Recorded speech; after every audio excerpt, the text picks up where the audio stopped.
সুপ্রভাত আমার প্রিয় বন্ধুরা, তোমরা সবাই কেমন আছো? আশা করছি ঈশ্বরের আশীর্বাদে প্রত্যেকে বেশ ভালো আছো। আর তোমাদের ভালোবাসা ও আশীর্বাদে আমরাও প্রত্যেকে বেশ ভালো আছি। তোমাদের সবাইকে আমার আরও একটি নতুন ভিডিওতেও অনেক অনেক স্বাগত। আশা করছি আজকের ভিডিওটা তোমাদের খুব ভালো লাগবে। স্কিপ না করে ফুল ভিডিওটার সাথে থাকার অনুরোধ রইল সকলকে। ভিডিওটা শুরু করার আগে আমার যারা বয়োজ্যেষ্ঠ তাদের চিচয়নের শত প্রণাম, ছোটদেরকে অনেক ভালোবাসা ও স্নেহ জানিয়ে তোমাদের সবাইকে সাথে নিয়ে কিন্তু আমি ভিডিওটা শুরু করলাম। আর এখন ওই 6:30 মতো বাজে, কিন্তু ঘুম থেকে উঠেছি আমি ভোরবেলা ওই 5টা 5:30টার দিকে উঠেছি। তারপরে ঘর দুয়ার ঝাড় দিয়েছি, দুয়ারের সামনে জল দিয়েছি, রান্নাঘরে যেই টুকিটাকি কাজগুলো ছিল সেগুলো সব অফ ক্যামেরায় করেছি। আর কালকে রাতে না, মানে শনিবারের দিন রাতের যেই সমস্ত এঁটো থালা বাসনগুলো সেইগুলো আমার মাজা হয়নি। মানে রাতের বেলা না আমার একটুও ভালো লাগছিল না কাজবাজ করতে, ওই জন্য দেখো এই যে কতগুলো এঁটো থালা বাসন সমস্তই কিন্তু এখন আমার মাজতে হবে। আর এই এঁটো থালা বাসনের জন্যই কিন্তু আজ আমি ভোরবেলা ঘুম থেকে উঠেছি, যেহেতু অনেকগুলো থালা বাসন। আর সব থেকে বড় কথা, প্রতিদিনই সে ভোরবেলার দিকে বৃষ্টি হচ্ছে হালকা পাতলা, তার জন্য না কাজ করতে অনেকটা লেটও হয়ে যায়। ওই জন্য আরও বিশেষ করে আরও ফুল তুলতে হবে, ওই জন্য উঠে পড়েছি। তারপরে দেখো আমি কিন্তু ভোরবেলা কিছুটা ফুলও তুলে এনেছি। এখন গাছে একদমই ফুল পাওয়া যায় না, ওই জন্য দেখলাম ভোরবেলা উঠলে না একটু ফুল পাওয়া যাবে, ওই জন্য ফুলগুলো তুলে এনে তারপরেই কিন্তু এই যে সংসারের কাজবাজগুলো সেরে নিচ্ছি। আর ফুল তুলতে গিয়ে কিন্তু একটা কাজ করেছি, কিছুটা গাছও নিয়ে এসেছি, তোমাদের পরে বলছি। আগে দেখো এই যে থালা বাসনগুলো মেজে নিই। দেখো আমার কলপারে তো স্নান করা নেই, এই যে ইট পাতানো, আর এই ইট পাতানোর জন্যই না একটা সমস্যার সম্মুখীন আমার প্রতিদিনই হতে হচ্ছে। সেটা কিসের বলো তো? এখানে না প্রচুর পরিমাণে পোকার উপদ্রব হচ্ছে, যেমন পিঁপড়ে, তারপরে কেঁচো, এগুলো খুব পরিমাণে দেখা যাচ্ছে। আর কেঁচো দেখলে আমার প্রচুর পরিমাণে ঘৃণা করে, জানো তো। আর আমি ওই জন্যই অল্প অল্প করে থালা বাসন মেজে আগে ধুয়ে ধামার মধ্যে রাখছি, আর নয়তো ওই যে বড় ধামাটা নিয়ে নিই, তারপরে কিন্তু সমস্ত থালা বাসনগুলো মেজে তারপরে আমি ওর মধ্যে রেখে তারপরে একটা একটা করে ধুয়ে কিন্তু ধামার মধ্যে রাখি। আজ দেখলাম আর ধামাটা আনিনি, বড় ধামাটার মধ্যে অনেকগুলো জামা কাপড় আছে, ওই জন্যই কিন্তু ধামাটা আমি আনতে পারিনি। ওই জন্য দেখো থালা বাসনগুলো আমার মাজা হয়ে গেছে। এখন কিন্তু এই যে ঘর থেকে জামা কাপড়গুলো বাইরে বের করে নিয়ে এসেছি, এখন জামা কাপড়গুলো ভিজিয়ে দিচ্ছি। এখন ওই প্রায় 7টা 7:30 বেজে গেছে, আর ছেলে মেয়ে কিন্তু উঠে পড়েছে, তাই ছেলের সঙ্গে একটু বকবক করছি। ছেলেটাকে বলছি মুখ টুক ধুয়ে বই নিয়ে বস।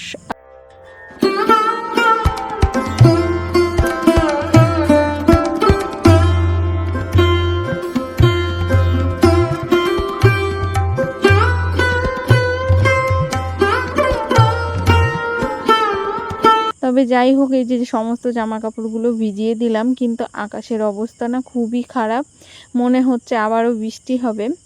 আর বৃষ্টি কিন্তু একদিনও পড়া বন্ধ হচ্ছে না, প্রতিদিনই বৃষ্টি হচ্ছে। সকালবেলার দিকে একটু আকাশটা ভালো লাগছিল, মনে হচ্ছিল রোদ হবে, কিন্তু এখন আবার মেঘলা মেঘলা। তবে যাই হোক, ছুটির দিন তো, আর ছুটির দিন তো জানোই কিছু না কিছু কাছাকাছি করতে হয়, প্রতিদিনই তো কাছাকাছি করি ছেলে মেয়ের, কিন্তু হাজব্যান্ডেরটা কিন্তু ওই রবিবারের দিনই বেশিরভাগ কাছাকাছি করতে হয়, যেহেতু রবিবারের দিনও বাড়িতে থাকে ছুটির দিন। তারপরে যাই হোক, তোমাদের সঙ্গে কথা বলতে বলতে পুরো ঘরটা কিন্তু আমি মুছে নিলাম। আর আজকে একটু হাত দিয়েই মুছেছি, যেহেতু সকালবেলাটা অনেকটা সময় পেয়েছি, ওই জন্য হাত দিয়েই পুরো ঘরটা মুছে নিলাম। আর এই দেখো, সেদিন তোমাদেরকে দেখিয়েছিলাম না আমি কিছুটা বীজ পুঁতেছিলাম, তার থেকে কিন্তু চারা গাছ বেরিয়েছে। এই যে দুটো লাউ গাছ বেরিয়েছে। আর আমার ছেলে দেখো এতটা দুষ্টু, সেই দিন ড্রাগন গাছটা মানে কতটা বড় হয়েছিল, আর দুষ্টুটা রাগ করে গাছটা পুরোটাই কেটে ফেলেছে, তারপরে এই যে খণ্ড খণ্ড করে লাগিয়েছে। আর এদিকেও 3টে বেরিয়েছে। তারপরে তোমাদের তো গাছগাছালি দেখানো হয়ে গেল। তারপরে দেখো এই যে আমার খুবই দরকারি যেই গাছ, সেটাই কিন্তু আমি এনেছিলাম ফুল তুলতে যেয়ে। একটা দিদির বাড়িতে হয়েছে প্রচুর পরিমাণে তুলসী গাছ, আর তুলসী গাছ কিন্তু আমার বাড়িতে প্রচুর অভাব। আর বছর অনেক ছিল, আর এবছরে একটা তুলসী গাছও নেই, যেহেতু বাড়ি পরিষ্কার করেছে আর আমিও বাড়িতে ছিলাম না, ওই জন্য একটাও তুলসী গাছ ছিল না। ওই জন্য আমি যেখান থেকেই পাচ্ছি তুলসী গাছ এনে বাড়িতে পুঁতে দিচ্ছি। এই যে এই হলুদ গাছের মধ্যে কিন্তু অনেকগুলো তুলসী গাছ আছে। আর তুলসী পাতা তো আমাদের প্রতিদিনই লাগে। আর সবথেকে বড় কথা, তুলসী গাছ বাড়িতে থাকা কিন্তু খুব ভালো, জানো। তুলসী পাতা কিন্তু অনেক কাজে ব্যবহৃত হয়, যেমন ঔষধ তৈরির কাজেও ব্যবহার হয়, আবার অন্যান্য অনেক কাজে কিন্তু তুলসী পাতার ব্যবহার বলে শেষ করা যাবে না, প্রচুর কাজে কিন্তু লাগে। আর সবথেকে বড় কথা, তুলসী গাছে কিন্তু প্রচুর পরিমাণে অক্সিজেন দেয় আমাদেরকে। আর দেখবে তুলসী গাছ মানে হিন্দু, মুসলমান, খ্রিস্টান প্রত্যেক জাতির মধ্যেই কিন্তু এই গাছটা বাড়িতে লাগায়। আর প্রত্যেকেই জানে এর উপকারিতা। তাও তোমাদেরকে একবার বললাম যে তুলসী গাছ আমাদেরকে প্রচুর পরিমাণে কিন্তু অক্সিজেন দেয়। তা যাই হোক, এই জায়গাটার পাতাগুলোও পরিষ্কার করে দিলাম। এই জায়গায় মানে কিছু গাছ লাগিয়েছি, ওই জন্য পাতাগুলো পরিষ্কার করে দিয়ে একেবারে স্নান করে নিয়েছিলাম। তারপরে টিফিনটাও করে নিয়েছি।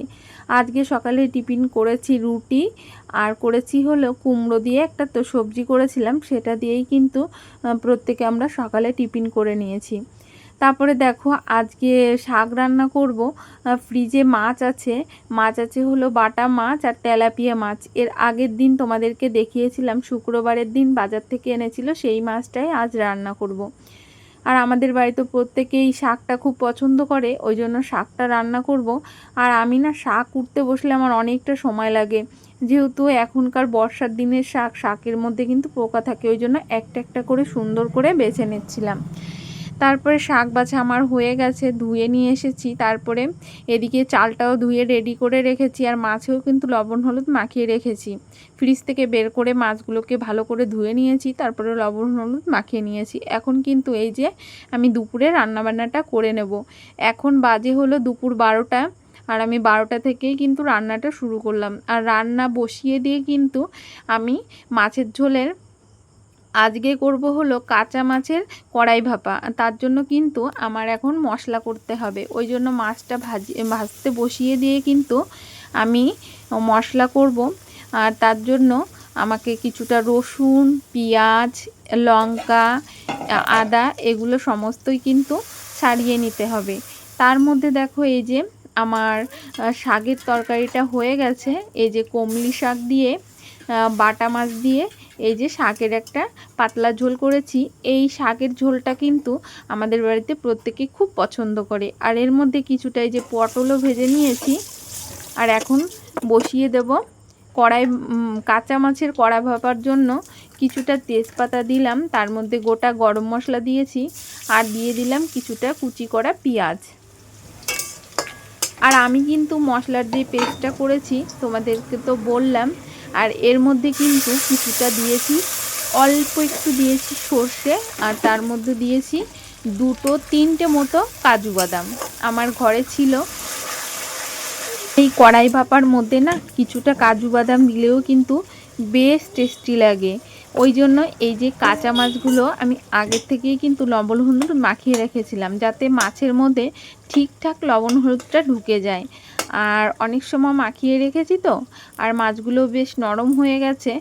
আর তারপরে কিন্তু মশলাটাকে সুন্দর করে কষিয়ে নিয়ে তারপরে কিন্তু গ্যাসের জালটা পুরো স্লো করে দিয়ে তারপরে মাছটাকে কিন্তু ঢেকে দিলাম। এখন দেখো প্রায় 10 মিনিট মতো মাছটাকে ঢেকে রেখেছিলাম। এখন মাছটাকে কিন্তু উল্টিয়ে পাল্টিয়ে দেব। আর এইভাবে কড়াই ভাপা করলে সত্যিই অসাধারণ লাগে খেতে। তোমরা কিন্তু বাড়িতে এই রেসিপিটা অবশ্যই ট্রাই করতে পারো, ভীষণ ভীষণ ভালো লাগে খেতে। আমাদের বাড়িতে তো প্রত্যেকে ভীষণ পছন্দ করে। খুবই সিম্পল রান্না করা, তবে খেতে কিন্তু স্বাদ অতুলনীয়। আর আমার কাছে এই যে কিছুটা তেলাপিয়া মাছ ছিল, সেটা দিয়েই করেছি। আর এই অন্য মাছ দিয়েও করা যায়, তোমরা করে খেতে পারো। করে দেখো ফাইনালি আমার কড়াই ভাপাটা হয়ে গেছে। কাঁচা মাছের কড়াই ভাপাটা কিন্তু হয়ে গেছে। এখন আমি নামিয়ে নিয়েছি। দেখো কতটা সুন্দর হয়েছে কালারটা। আর এই দেখো কিছুটা টক শাক করেছি, আর পটল ভেজেছি, শাকের একটা ঝোল করেছি, আর এই যে কাঁচা মাছের কড়াই ভাপা। প্রত্যেকটাই রেসিপিই কিন্তু অসাধারণ হয়েছিল খেতে। মানে আমাদের বাড়িতে না খাবার চেক করার মতো সব থেকে ভালো সদস্য হলো আমার ছেলে। আমার ছেলে খেয়ে প্রত্যেকটা রেসিপিই কিন্তু খুব প্রশংসা করেছে। ও না খাবার খুব টেস্টি ভালো মন্দ বুঝতে পারে। তারপরে যাই হোক চলে এলাম এই যে বিছানাটাকে তুলতে। তারপরে দেখো এই যে সকালবেলা তো বেডশিটটাকে তুলে নিয়েছিলাম, তারপরে কেচেও নিয়েছিলাম, কিন্তু আমার আর সময় হয়নি বেডশিটটা সুন্দর করে পাতার। যেহেতু সকাল সকাল রান্নাবান্না করেছি, আর তারপরে আবার এই বিছানার উপর প্রত্যেকেই গড়াগড়ি করছিল। আমি দেখলাম যে না, মেয়েকে যখন ঘুম পড়াবো তখনই কিন্তু আমি বেডশিটটা পাতবো, সেই চিন্তাভাবনা নিয়েই বসেছিলাম। আর এতক্ষণে প্রত্যেকের খাওয়া দাওয়া হয়ে গেছে, আর আমার মেয়ে এখন খুব বিরক্ত করছে। ও কিন্তু এখন ঘুমোবে, তার জন্য বিরক্ত করছে। তার জন্য আমি এই যে বিছানাটাকে পেতে নিলাম, এখন কিন্তু মেয়েকে ঘুম পাড়াবো। আর এই দেখো আমার সোনামাকে এখন ঘুম পাড়াবো, তার জন্য এই যে বিছানা কাঁথাগুলো সুন্দর করে গুছিয়ে নিলাম। পর্যন্ত যে সকল বন্ধুরা আমার ভিডিওর সাথে আছো তোমাদের সবাইকে অসংখ্য অসংখ্য ধন্যবাদ। প্রিয় বন্ধুরা, প্রত্যেকে আমার পাশে থেকো, সাথে থেকো, আর প্রতিনিয়ত যারা আমার ভিডিওতে এসে কমেন্ট করছো তোমাদের সবাইকে অসংখ্য অসংখ্য ধন্যবাদ। প্রত্যেকে এইভাবে পাশে থেকো, সাথে থেকো। তোমাদের নামগুলো না আমার একদমই নেওয়া হয় না।